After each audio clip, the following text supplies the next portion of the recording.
Imagine करें कि आप पूरे 72 दिनों तक प्लेन क्रैश में एक ऐसी जगह में फंस जाएं जहां चारों तरफ बर्फ ही बर्फ हो, न कोई इंसान, न कोई मदद और न खाने पीने को कुछ हो। बस चारों तरफ आपको अपनी मौत का साया नजर आए, लेकिन तभी आपके साथ कुछ ऐसा हो जाए जिसकी आपने बिल्कुल उम्मीद नहीं की हो। कहानी की शुरुआत होती है 13 अक्टूबर 1972 में, जब एक रग्बी टीम अपना फाइनल मैच खेलने अमेरिका से चिले जा रही थी। ये एक नॉर्मल फ्लाइट थी और जहाज के अंदर बैठे सभी प्लेयर्स बहुत खुश थे, क्योंकि उनमें से कई लोग पहली बार प्लेन में ट्रैवल कर रहे थे और ये सभी पहली बार अपनी कंट्री से बाहर किसी दूसरी कंट्री जा रहे थे। कुछ प्लेयर्स के साथ उनके फैमिली मेंबर्स भी थे जो अपने बच्चों को गेम में सपोर्ट करने के लिए उनके साथ जा रहे थे। प्लेन के टेक ऑफ करने के बाद जब वह एंडीज माउंटेन से होकर चिले की तरफ बढ़ने लगा, उस वक्त तक सब कुछ नॉर्मल चल रहा था। अंदर बैठे सभी प्लेयर्स बहुत खुश थे और विंडो सीट से बर्फीले पहाड़ों का नजारा देख रहे थे, लेकिन उन्हें पता नहीं था कि कुछ मिनट बाद उनके साथ कुछ ऐसा होने वाला है जिसके बारे में सोचने से भी डर लगता है। कुछ देर बाद अचानक मौसम खराब हो जाता है। एक बहुत ही तेज बर्फ का तूफान आ जाता है जिससे जहाज तेजी से झटके खाने लगता है। झटके लगने की वजह से सभी पैसेंजर्स घबरा जाते हैं, लेकिन अंदर बैठा एक पैसेंजर बताता है कि जब कोई प्लेन पहाड़ों के ऊपर से गुजरता है तो प्लेन में टर्बुलेंस होता है, यानी ये कोई खतरे की बात नहीं है, जल्द ही सब कुछ नॉर्मल हो जाएगा। लेकिन जैसे जैसे ये प्लेन आगे बढ़ रहा था, इसका टर्बुलेंस भी बढ़ता जा रहा था। जहाज अब और तेजी से झटके खाने लगा। प्लेन के अंदर मौजूद सारा सामान इधर उधर गिरने लगा। ये देखकर लोगों के बीच हलचल मच गई। पायलट्स जहाज को संभालने की कोशिश कर रहे थे, मगर अब जहाज कंट्रोल से बाहर हो गया था। इससे पहले कि पायलट्स कुछ कर पाते, सामने एक पहाड़ आता है और ये जहाज सामने के पहाड़ से जा टकराता है और दो हिस्सों में अलग हो जाता है। एक प्लेयर तो जहाज के टकराते ही प्लेन के पिछले पार्ट के साथ ही उड़ जाता है और हवा में गायब हो जाता है, जबकि प्लेन का आगे का हिस्सा तेजी से रगड़ते हुए बर्फ की एक बड़ी सी चट्टान से जा टकराता है। ये टकराव इतना तेज था कि प्लेन की सभी सीट्स एक दूसरे के साथ चिपक जाती हैं, जिसमें कई लोग कुचल कर मारे गए। अब जो लोग इस एक्सीडेंट से बच गए थे, उन्होंने खुद को संभाला और कैबिन में मौजूद बाकी लोगों की मदद करने लगे। कुछ प्लेयर्स जल्दी से पायलट्स के पास पहुंचे और उन्हें बाहर निकालने की कोशिश की, लेकिन इस दौरान ये दोनों पायलट्स भी मारे गए थे। ये एक बहुत ही दर्दनाक माहौल था। हर तरफ खून ही खून फैला हुआ था। चारों तरफ लाशें बिखरी हुई थीं। इस प्लेन में टोटल 45 लोग ट्रैवल कर रहे थे, मगर इस क्रैश के बाद 18 लोगों की जान चली गई और सिर्फ 27 लोग जिंदा बचे। अब चूंकि इस जहाज ने शाम को टेक ऑफ किया था, इसलिए थोड़ी देर में ही रात हो गई। बाहर का टेम्परेचर तेजी से गिरने लगा। ठंड इतनी ज्यादा हो चुकी थी कि वो लोग बर्दाश्त नहीं कर पा रहे थे। अब ठंड से बचने के लिए ये लोग वहां पर मौजूद सामान और डेड बॉडीज का इस्तेमाल करके प्लेन के सभी होल्स को बंद कर देते हैं ताकि बाहर की ठंडी हवा अंदर ना आ सके, और ये सभी लोग ठंड से बचने के लिए एक दूसरे के साथ चिपक कर बैठ गए। इन सभी की हालत काफी खराब थी। ये अभी भी काफी गहरे सदमे में थे, क्योंकि उन्हें समझ आ चुका था कि ये लोग अब नहीं बच पाएंगे। खैर, जैसे तैसे करके इन लोगों ने रात गुजारी। जब सुबह धूप निकली तो उन्होंने देखा कि 4-5 और लोग ठंड की वजह से मर गए हैं, लेकिन अच्छी बात यह थी कि अब तूफान रुक चुका था। बाहर का मौसम नॉर्मल हो चुका था। जब ये लोग प्लेन से बाहर आए तो उन्हें दूर दूर तक चारों तरफ सफेद बर्फ के अलावा और कुछ भी नहीं दिखाई दिया। अब इन लोगों को जल्द से जल्द इस जगह से निकलना होगा, क्योंकि ये लोग यहाँ ज्यादा दिन तक जिंदा नहीं रह पाएंगे। इनके आसपास न तो कोई घर था, न ही कोई जानवर और न ही कोई पेड़ पौधे जिनसे ये लोग सर्वाइव कर सकें। अब सबसे पहले इन लोगों ने प्लेन की सीट्स को बाहर निकाला ताकि प्लेन के अंदर सभी के सोने की जगह बन सके। उसके बाद उन्होंने घायल लोगों को धूप में लिटाया ताकि उनकी बॉडी गर्म हो सके, और ये लोग पानी पीने के लिए बर्फ को पिघलाकर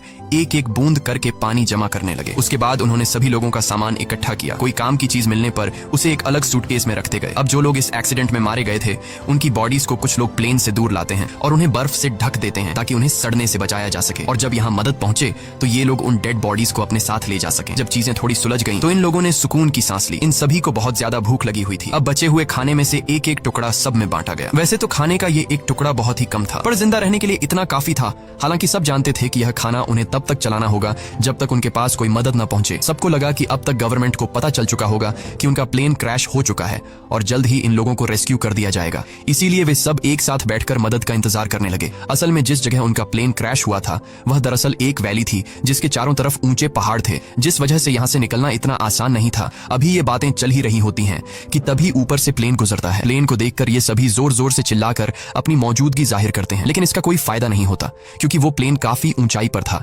जिससे वो नीचे मौजूद फंसे हुए लोगों को देख नहीं पाता और प्लेन उनकी नजरों के सामने से होते हुए गायब हो जाता है। कुछ घंटे बाद रात हो गई। ये सभी एक्स्ट्रा कपड़े पहनकर प्लेन के अंदर छिप गए और अंदर मौजूद लगेज का इस्तेमाल करके प्लेन के सभी होल्स को बंद कर देते हैं। इस तरह से ये रात भी गुजर गई और अगली सुबह नांदो नाम के एक आदमी को होश आया, जो प्लेन क्रैश के बाद से ही बेहोश पड़ा था। नांदो की हालत इतनी खराब थी कि वो अपने पैरों पर खड़ा नहीं हो पा रहा था, लेकिन इसके बावजूद वो अपनी बहन के पास गया और उसे गले से लगा लिया। जब नांदो ने अपने पेरेंट्स के बारे में पूछा तो उसे बताया गया कि उसके मॉम डैड मर चुके हैं। ये सुनकर उसे काफी दुख हुआ। उधर बाकी बाकी लोगों ने दोबारा से बर्फ पिघलाई और थोड़ा पानी इकट्ठा किया और उसे पीकर गुजारा करने लगे। उन्होंने जमीन पर एक्स का साइन भी बनाया ताकि ऊपर से गुजरने वाले जहाज को नजर आ सके। कुछ देर बाद एक और प्लेन उनके ऊपर से गुजरा, जिसे देखकर ये लोग बहुत खुश हो जाते हैं और इन लोगों ने शीशे चमकाकर उसका ध्यान खुद की तरफ खींचने की कोशिश की, लेकिन ये प्लेन भी उन्हें इग्नोर करके चला गया। ये लोग खुश थे क्योंकि उन्हें लग रहा था कि शायद उस प्लेन ने हमें देख लिया है और अब बहुत जल्द उनके पास मदद पहुंच जाएगी। लेकिन इस तरह से एक रात और गुजर गई पर कोई उन्हें बचाने नहीं आया। अब उन्हें समझ आ जाता है कि यहाँ हमें कोई भी बचाने नहीं आएगा, इसलिए ये लोग सोचते हैं कि हम सब इस बंद इलाके में अपनी जान कैसे बचा सकते हैं। तभी उन्हें ख्याल आया कि प्लेन के पिछले हिस्से में कुछ बैटरीज पड़ी थीं और अगर हम इन बैटरीज को यहाँ ले आए तो बैटरी की मदद से हम प्लेन के रेडियो को चला सकते हैं और बाहर की दुनिया से कांटेक्ट कर पाएंगे। अब सभी को ये आइडिया पसंद तो आया, लेकिन इस काम को अंजाम देना इतना आसान नहीं था जैसा वो सोच रहे थे, क्योंकि जहाज का पिछला हिस्सा जो क्रैश के दौरान टूटकर अलग हो गया था, पता नहीं वो हिस्सा अब कहाँ होगा। खैर, उन्होंने प्लेन के पिछले हिस्से को ढूंढने का फैसला किया। इसके बाद उन्होंने लेदर और कांच का इस्तेमाल करके कुछ गॉगल्स बनाए ताकि ये गॉगल्स तेज बर्फीले तूफान में उनकी आंखों का प्रोटेक्शन कर सके। और ग्रुप के 4 लोग उन बैटरीज को लाने चले गए, लेकिन थोड़ी दूर जाने के बाद जब उन्होंने पीछे मुड़कर देखा तो उन्हें उनका जहाज कहीं भी दिखाई नहीं दिया और अब उन्हें एहसास हुआ कि इतने सारे बर्फ के बीच किसी को भी उनका प्लेन नहीं दिखेगा और शायद इसीलिए अभी तक कोई उन्हें बचाने नहीं आया। अब ये लोग आगे बढ़ने की कोशिश करते हैं कि तभी वहां मौजूद बर्फ खिसकने लगी। ये देखकर ये लोग डर जाते हैं और वापस अपने जहाज की तरफ आ जाते हैं। इस तरह से इन लोगों को यहाँ फंसे हुए 6 दिन गुजर जाते हैं और 1 हफ्ते बाद प्लेन में मौजूद सारा खाना खत्म हो गया। अब ये इलाका बर्फ से ढका हुआ था और आसपास न तो कोई जानवर था और न ही कोई पेड़ पौधे, इसीलिए अब उन्हें अपना पेट भरने के लिए कुछ न कुछ तो करना होगा। खाने के लिए कुछ भी न मिलने पर वो लोग पत्थरों पर जमी हुई मॉस खाने लगे, जिसका टेस्ट बहुत ही गंदा था, पर मजबूरी में उन्हें खाना पड़ा। यहाँ नांदो ने कहा कि अगर उसे मरे हुए लोगों की बॉडीज भी खानी पड़े तो वो खुद को जिंदा रखने के लिए ये भी करेगा। ये सुनकर सभी लोग सोच में पड़ गए। जल्द ही इन सभी के बीच बहस होने लगी कि उन्हें मरे हुए लोगों को खा लेना चाहिए या फिर भूख से मर जाना चाहिए। कुछ लोगों का कहना था कि ऐसा करना ठीक नहीं, ऐसा करने पर हमें ऊपर वाला माफ नहीं करेगा। जिसके बाद उन्होंने अपने पेट पर पत्थर रखकर गुजारा किया। ऐसे ही वक्त गुजरता गया और वक्त के साथ साथ उनकी भूख भी बढ़ती गई। हाल ये था कि ये सभी अपने जूतों की लेस और सिगरेट तक खाने पर मजबूर हो गए, लेकिन कई दिनों से भूखे रहने के बाद उन चीजों से उनकी भूख कहाँ मिटने वाली थी। ऐसे ही कुछ दिन और गुजर गए और भूख के चलते नंदो की बीमार बहन मर गई। नंदो ने अपने माता पिता के साथ साथ अपनी बहन को भी खो दिया। इस तरह से वक्त गुजरता गया और इन लोगों ने जैसे तैसे करके खुद को 9 दिनों तक जिंदा रखा, लेकिन अब तक उनकी भूख इतनी बढ़ चुकी थी कि उनके दिमाग ने भी काम करना बंद कर दिया था और अब उनकी मौत उनसे सिर्फ 1 कदम दूर थी। अब उनके पास कोई और दूसरा चारा नहीं था, इसीलिए उन्होंने उन डेड बॉडीज को खाने का फैसला किया। सबसे पहले 4 लोग प्लेन से बाहर गए और लाशों को काटकर खाने लगे। उन्हें खाते देख कुछ और लोगों ने भी अपना मन बदल दिया और वे भी उनके पास गए अपना पेट भरने के लिए। लेकिन 5 लोग ऐसे थे जिन्हें अपनी मौत तक मंजूर थी, पर किसी दूसरे इंसान को खाना ठीक नहीं समझा। अगले दिन से ये लोग लाशों को दूर ले जाकर काटने लगे ताकि इन 5 लोगों को कोई तकलीफ न हो। यहाँ पर नुमा नाम के एक लड़के को बर्फ में दबा एक सूटकेस मिला। सूटकेस को खोलने पर उन्हें अंदर एक रेडियो मिला। रेडियो को ऑन करने के बाद उन्हें पता चलता है कि इसमें सिग्नल नहीं है, जिसके लिए इन लोगों ने चीजों को जोड़कर एक एंटेना बनाया और इस रेडियो पर उन्होंने एक न्यूज सुनी जिसमें बताया जा रहा था कि सरकार ने इनके खोज में कई रेस्क्यू ऑपरेशंस चलाए थे और 66 के करीब हवाई जहाजों को उनकी तलाश में भेजा था। लेकिन इतनी कोशिशों के बावजूद जब इन लोगों का कोई अता पता नहीं चल सका तो सरकार ने उन्हें मरा हुआ डिक्लेयर कर दिया। इसीलिए अब गवर्नमेंट ने इन लोगों को ढूंढना बंद कर दिया है। ये खबर सुनकर ग्रुप के सभी लोगों की हिम्मत टूट गई और उनके जिंदा बचने की सारी उम्मीदें मिट्टी में मिल गईं। अब उन बचे हुए 5 लोगों में से जिन्होंने डेड बॉडीज को खाने से इनकार कर दिया था, उनमें से 4 लोगों ने भी मांस खा लिया, क्योंकि वे जान चुके थे कि यहाँ उनकी कोई मदद करने नहीं आएगा और अब उन्हें खुद कुछ करना होगा यहाँ से निकलने के लिए। यहाँ ग्रुप के 3 लोगों ने दोबारा से जहाज के पिछले हिस्से को ढूंढकर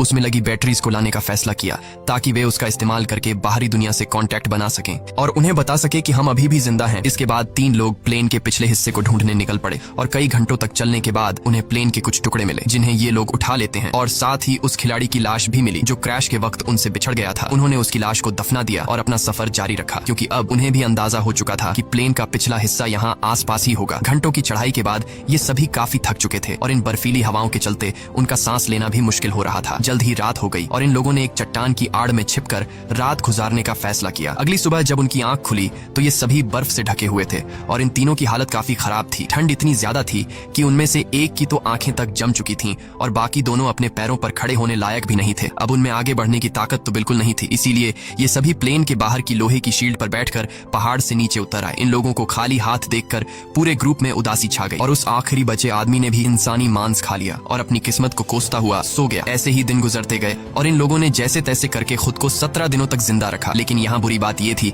कि पिछले 5 दिनों से बाहर का मौसम काफी खराब था। तूफान से बचने के लिए सभी प्लेन के अंदर बैठे होते हैं कि तभी एक बड़ा तूफान आता है और प्लेन को अंदर बर्फ से भर देता है। अंदर मौजूद कई लोग बर्फ के नीचे दब जाते हैं। अब जो लोग ऊपर रह गए थे वो इस हादसे से काफी घबरा गए, लेकिन फिर उन्होंने हिम्मत दिखाते हुए बर्फ को खोदकर अंदर दबे लोगों को बाहर निकाला। अब सभी लोग तो समय रहते बाहर आ गए, लेकिन एक लड़की लड़की बर्फ में काफी नीचे तक दब गई थी, जिसकी बर्फ में दम घुटने से मौत हो गई। ये लोग बहुत ज्यादा घबराए हुए थे और ये लोग इस हादसे से ठीक से संभल नहीं पाए थे कि तभी उन्हें बाहर से अजीब सी आवाजें सुनाई देने लगी। जब ये लोग बाहर की तरफ देखते हैं तो उन्हें पता चलता है कि एक और तेज तूफान उनकी तरफ आ रहा है, जो पहले से भी ज्यादा तेज है। एक और तूफान आता है और ये सभी दोबारा से बर्फ में दब जाते हैं। ये तूफान इतना तेज था कि पूरा का पूरा जहाज बर्फ से भर गया। कुछ लोगों की तो मौके पर ही मौत हो गई। अंदर फंसे लोगों के पास अब निकलने का कोई रास्ता नहीं था, जिसमें से एक साथी ने फटाफट जहाज की छत में एक छेद बनाया ताकि उन्हें ऑक्सीजन मिल सके और दम घुटने से बच सके। ये लोग हाथ जोड़कर सिर्फ यही विश कर रहे थे कि अब उनके ऊपर और बर्फ न गिरे, वरना ये सभी हमेशा के लिए यहीं दब कर रह जाएंगे। कुछ घंटों बाद उन्होंने खुद को संभाला और कुल 8 डेड बॉडीज को इकट्ठा करके उन्हें कोने में रख दिया। अब इस तरह से उन्हें यहाँ फंसे हुए 18 दिन गुजर चुके थे और उनका भूख से बुरा हाल हो गया था। अब जिंदा रहने का सिर्फ एक ही रास्ता था कि वे अंदर मौजूद डेड बॉडीज का मांस खा लें। लेकिन ऐसा करना इन सभी के लिए बहुत मुश्किल था, क्योंकि ये सभी डेड बॉडीज उनके अपने लोगों की थी। अब ये सब देखकर नुमा नाम के उस लड़के ने खुद पर से कंट्रोल खो दिया। वो गुस्से में आया और प्लेन की खिड़की तोड़ने लगा। इस दौरान कांच का एक टुकड़ा उसके पैर में घुस गया, लेकिन इसके बाद भी वो रुका नहीं और बर्फ में छेद करता गया। पूरे 2 दिनों की मेहनत के बाद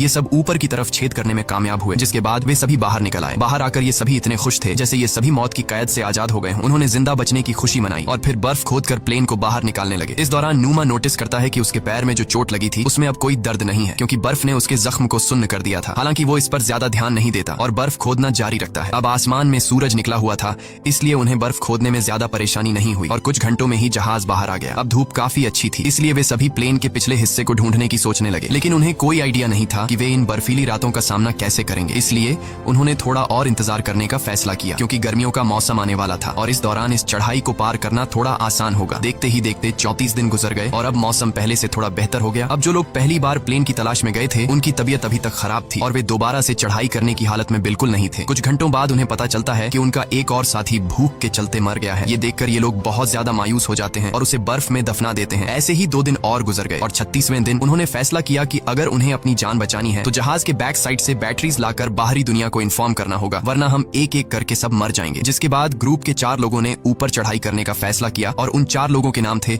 रोबर्टो, टिंटिन, नुमा और नांदो। इन लोगों ने ठंड से बचने के लिए ढेर सारे कपड़े पहने और प्लेन की तलाश में निकल पड़े, लेकिन कई घंटों तक चलने के बाद भी उन्हें उनका प्लेन कहीं दिखाई नहीं दिया। तभी नुमा की तबीयत बिगड़ने लगी और वो चक्कर खाकर गिर जाता है। यहाँ बाकी लोगों ने देखा कि उसके पैर की चोट में इन्फेक्शन फैल चुका है, इसीलिए वे सब तय करते हैं कि वापस नुमा को नीचे ले जाएंगे, लेकिन नुमा ने ऐसा करने से मना कर दिया। उसने अकेले ही नीचे जाने का फैसला किया और बाकी लोगों से आगे बढ़ने को कहा। अब नुमा प्लेन के पास तो लौट आया, लेकिन उसकी हालत इतनी खराब थी कि वहाँ पहुंचते ही वो बेहोश हो गया। थोड़ी देर बाद जब उसे होश आया तो उसने देखा कि उसके साथी प्लेन से बर्फ हटाने की कोशिश कर रहे थे। वो भी उनकी मदद करना चाहता था, लेकिन कमजोरी के मारे वो हिल तक नहीं पा रहा था। दूसरी तरफ वे 3 साथी कई घंटों का सफर तय करने के बाद उस जगह पहुंच जाते हैं जहां प्लेन का पिछला हिस्सा था, जो चट्टान से टकराने के बाद टूट गया था। इसे देखकर ये तीनों बहुत खुश हो जाते हैं और प्लेन के पिछले हिस्से के पास जाते हैं। जब ये तीनों जहाज की जांच करने लगे तो उन्हें बैटरीज के अलावा और भी बहुत कुछ मिला, जैसे कि ढेर सारे कपड़े, रम की बॉटल्स और कई सारे सिगरेट के पैकेट्स। ये लोग सामान लेकर वापस अपने प्लेन के पास आते हैं, जहां उन्होंने बैटरी को प्लेन के रेडियो में डाला और बाहरी दुनिया से कांटेक्ट बनाने की कोशिश की, लेकिन बदकिस्मती से रेडियो खराब हो चुका था और इस तरह से उनकी आखिरी उम्मीद भी मिट्टी में मिल जाती है। उधर नोमा की तबीयत भी बिगड़ती जा रही थी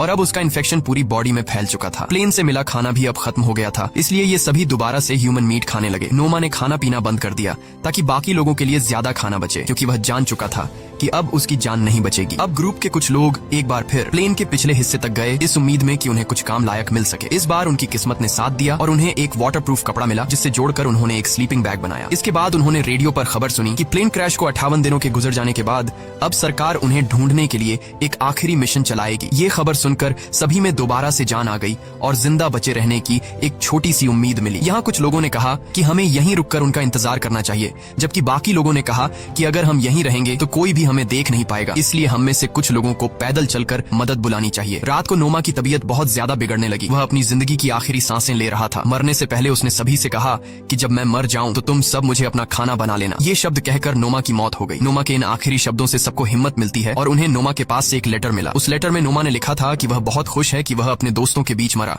क्योंकि उसे इससे अच्छी मौत नहीं मिल सकती। अब नोमा का लेटर पढ़कर सभी के अंदर एक अलग सा जोश आ गया और ग्रुप के 3 लोग दोबारा से मदद की तलाश में निकल पड़े। इन तीनों ने एक स्लीपिंग बैग और ढेर सारा खाना लेकर अपना सफर शुरू किया। इस बार इन तीनों ने ठान लिया था कि वे हर हाल में इन पहाड़ों को पार करेंगे और चिले तक पहुंचकर सबके लिए मदद बुलाएंगे। ये तीनों बिना रुके चढ़ाई करते रहे और जब रात हुई तो वे उस स्लीपिंग बैग के अंदर सो गए। अगली सुबह उन्होंने फिर से अपनी चढ़ाई शुरू कर दी और पहाड़ की चोटी तक पहुंच गए, लेकिन ऊपर का नजारा देखकर मानो उनकी हिम्मत टूट गई। उनके सामने पहाड़ ही पहाड़ थे और इसका मतलब था कि उन्हें अभी काफी लंबा रास्ता तय करना था। उनके मन में ख्याल आया कि वे सभी वापस लौट जाएं, क्योंकि इस सफर को पूरा करने के लिए उनके पास 3 लोगों का खाना नहीं था। यहाँ टिन ने अपना खाना इन दोनों को दे दिया और खुद वापस लौट गया ताकि ये दोनों इस सफर को आसानी से पूरा कर सकें। हालांकि ये सफर काफी लंबा और चैलेंज से भरा हुआ था, लेकिन फिर भी इन दोनों ने हार नहीं मानी और आगे बढ़ते रहे। और आखिरकार 10 दिनों तक लगातार चलने के बाद इन दोनों की मेहनत रंग लाई। वे एक ऐसे इलाके में पहुंचे जहां ऊपर के मुकाबले बर्फ काफी कम थी। इन दोनों को एक साफ पानी की नदी भी मिली, जहां रुककर उन्होंने ढेर सारा पानी पिया। तभी कुछ ऐसा हुआ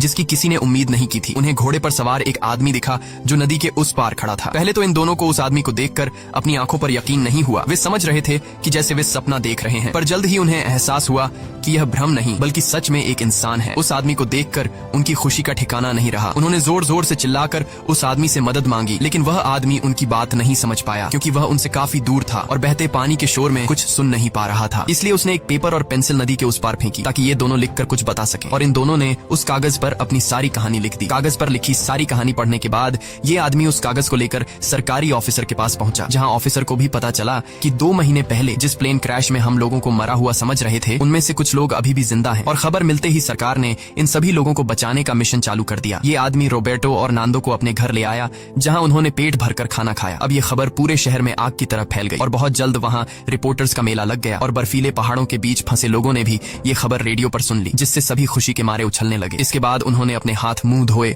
और अपना अपना सामान पैक कर लिया। जल्द ही रेस्क्यू टीम रोबर्टो और नांदो को लेकर उस लोकेशन पर पहुंची और प्लेन क्रैश के 72 दिनों बाद आखिरकार उन लोगों को बचा लिया गया। इसके बाद इन सभी लोगों को शहर लाया गया, जहां ये लोग अपने परिवार वालों से मिले और शहर के सभी लोगों ने इनका हीरोज की तरह स्वागत किया। अब इन सभी लोगों को हॉस्पिटल में एडमिट किया गया। यहाँ इन सभी ने एक दूसरे को नहलाने में मदद की और फिर इन लोगों को अलग अलग बिस्तर दिए गए। लेकिन उस रात भी ये सभी एक दूसरे के साथ सोए, क्योंकि इस हादसे के बाद ये सभी काफी गहरे सदमे में थे। कहानी के एंड में हमने जाना कि इस प्लेन में कुल 45 लोग ट्रैवल कर रहे थे, जिनमें से सिर्फ 16 लोगों की जान बच पाई। इसी के साथ सच्ची कहानी पर बनाई गई ये फिल्म खत्म हो जाती है। अगर आपको स्टोरी अच्छी लगी हो तो हमारे चैनल को सब्सक्राइब और वीडियो को लाइक जरूर कीजिएगा।